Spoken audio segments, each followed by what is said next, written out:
नमस्कार, मैं हूं आपके साथ पूर्णिमा मिश्रा। हमारे खास प्रोग्राम क्या कहते हैं नरेंद्र मोदी में आज आपको सुनवाएंगे पीएम मोदी का वो ऐतिहासिक भाषण जो उन्होंने 4 जनवरी 2012 को अहमदाबाद में दिया। मोदी जी ने अपने भाषण में कहा कि एक जमाना था जब गांव के अंदर एक ही डॉक्टर होता था और पूरा गांव स्वस्थ होता था।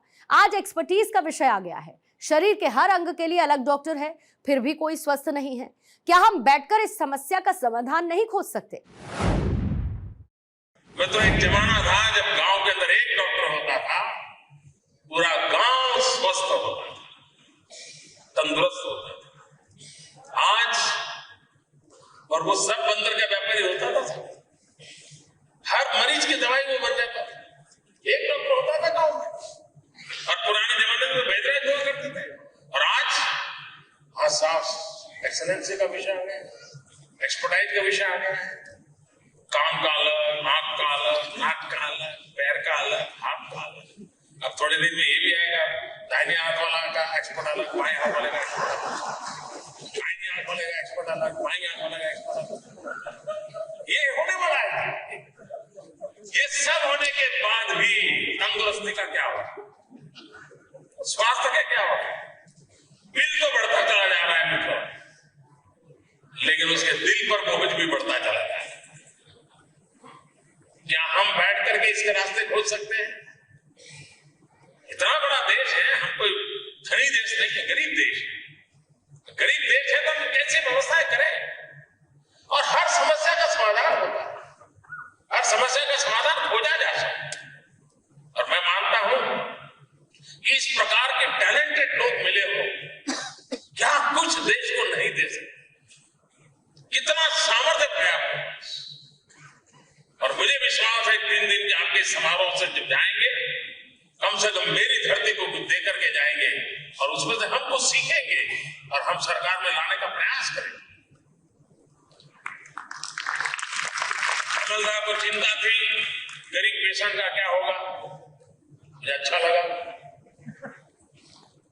कि इतने बड़े बड़े डॉक्टर गरीब पेशेंट की चिंता करें तो फिर प्रॉब्लम ही नहीं रहेगा, सरकार की जरूरत नहीं पड़ेगी। लेकिन मैं मानता हूं कि कुछ चीजें की जा सकती है। गुजरात इज स्टेट जिसने पब्लिक प्राइवेट पार्टनरशिप के मॉडल को बहुत बड़ा बल दिया और मैं मानता हूं कि सरकारों ने हेल्थ सेक्टर में पब्लिक प्राइवेट पार्टनरशिप के मॉडल की तरफ जाना पड़ेगा। ये सरकार अस्पतालें बनाएगी, सरकार डॉक्टरों को तैयार करेगी, डॉक्टरों को रखेगी और जैसा शरीर जी बता रहे थे, सिर्फ ह्यूमन रिक्वायरमेंट को पूरा करने में 2031 आ जाएगी, 2031। अब मैं तब तक बीमार हो नहीं सकता हूं, I'll have to wait। मैं ये कह रहा हूं कि स्थिति का सामने कैसे उपाय किया जाए। जैसे हमारे यहाँ ह्यूमन डेवलपमेंट इंडेक्स में भारत जैसा देश 127 नंबर पर खड़ा है दुनिया में। हम 127 नंबर पर खड़े हैं ह्यूमन डेवलपमेंट इंडेक्स। और उसका एक मुख्य कारण है माता मृत्यु दर, शिशु मृत्यु दर। दूसरा है माल न्यूट्रिशन। ये पैरामीटर में हम बहुत पीछे हैं। क्या इसका कोई जवाब खोजा जा सकता है? सब हम भाषण ही करते रहेंगे क्या कि नहीं माता मृत्यु दर कम होना चाहिए, शिशु मृत्यु दर कम होना चाहिए, IMR MMR में कुछ बदलाव होना चाहिए। गुजरात में एक स्कीम, हमने एक योजना बनाई कॉल चिरंजीवी। मैं ये विषय आपको रुचि है क्या? तब मैं आगे चलाऊं, क्योंकि आपके विषय का मेरे पास कुछ है नहीं, मैं कहने चलेगा ना? हाँ, बच्चों की राय है तो हमें कोई प्रॉब्लम नहीं। हमने एक चिरंजीव स्कीम बनाई। उस चिरंजीव स्कीम में हमने गायनेकोलॉजिस्ट डॉक्टरों के साथ MOU किया और हमने बिलो पॉवर्टी लाइन फैमिली की कोई भी मां, सरकार ने जिस डॉक्टर के साथ MOU किया है, अगर वहां पर जाती है पेशेंट के रूप में, तो नॉर्मल डिलीवरी करेगा तो कितना चार्ज होगा, सिजेरियन करेगा तो कितना चार्ज होगा, वो सारे पैसे सरकार उस डॉक्टर को दे रही है। और वो मां को अस्पताल तक जाने के लिए 200 रुपया हम किराए के लिए देते हैं। 3 दिन अस्पताल में रहे तो उसके लिए हम 200 रुपए देते हैं। बच्चे को लेकर के घर वापस जाए उसके लिए 200 रुपए देते हैं, और पतिदेव परेशान ना करे कि उसको भी 200 रुपया देते हैं। इसका परिणाम क्या हुआ है? मेरे राज्य में 2003, 2004, 2005 के कालखंड में institutional delivery was hardly 54%. Today in my state, institutional delivery is 90%. अब मैं डॉक्टर हमारे सरकारी व्यवस्था सोचता है कि इतना बजट करूंगा, इतने अस्पताल बनाऊंगा, इतने डॉक्टरों को रखूंगा, तो ये होता क्या? रास्ते खोजे जा सकते हैं। और भाइयों बहनों, मैं गर्व के साथ कहता हूं, अगर मेरे यहाँ ये चिरंजीव स्कीम न होती और ये गरीब परिवारों के डिलीवरी की व्यवस्था हमने न की होती, तो इस कालखंड में 28,000 शिशु जन्म के साथ ही उनकी मृत्यु हो गई होती, 600 माताओं की मृत्यु हो गई होती। इस योजना का परिणाम है कि 28,000 बच्चे जिंदा हैं, 600 माताएं जिंदा है। भाइयों बहनों, डॉक्टर और सरकार मिलकर गरीब से गरीब परिवार की क्या सेवा हो सकती है, उसका एक उदाहरण है। हमारे यहाँ कच्छ में भूकंप आया था, अंजार के अंदर 400 बच्चे 26 जनवरी को वंदे मातरम करते करते जा रहे थे और दब गए। उन बच्चों की स्मृति में हमने एक इंश्योरेंस स्कीम शुरू की, गुजरात इज स्टेट, जहां पर केजी से पीजी तक सब बच्चों का इंश्योरेंस है।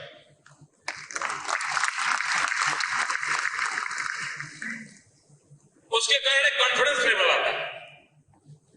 हम हर वर्ष बच्चों का हेल्थ चेकअप का काम करते हैं स्कूलों में, और करीब 1.5 करोड़ बच्चों का मेडिकल चेकअप होता है। और उसमें भी हमने स्टूडेंट जो फाइनल ईयर के उनको भी लगा देते हैं, हर एक बच्चे के पीछे समय मिले। और ध्यान में ये आया है कि गरीब परिवार के बच्चे हर साल करीब 13-14 हजार बच्चे ऐसे आते हैं जिनके मेजर ऑपरेशनों की रिक्वायरमेंट होगी।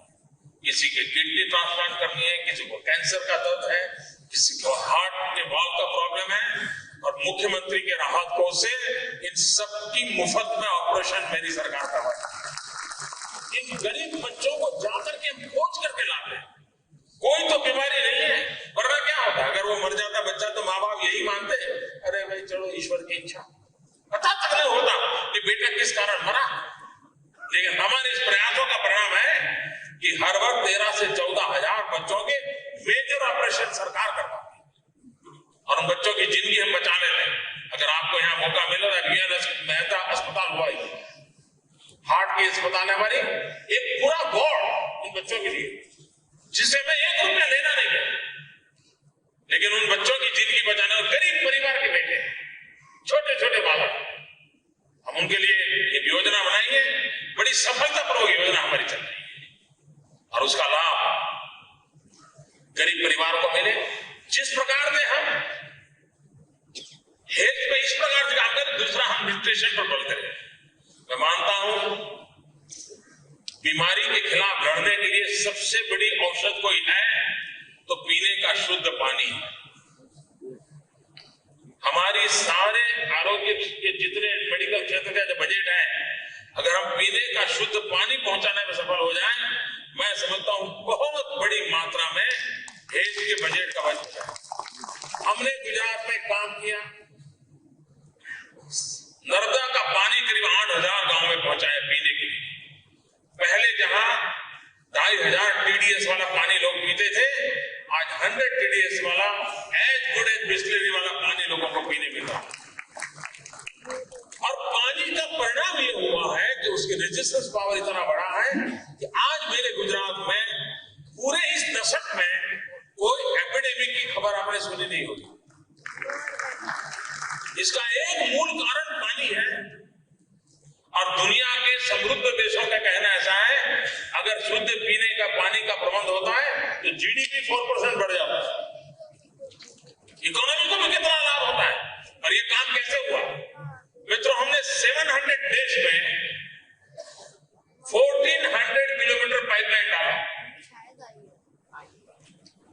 700 डेज में 1400 किलोमीटर पाइपलाइन।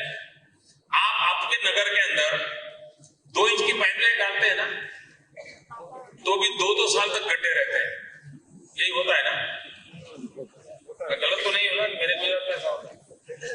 मित्रों, 700 डेज में 1400 किलोमीटर पाइपलाइन, और पाइप की साइज क्या है?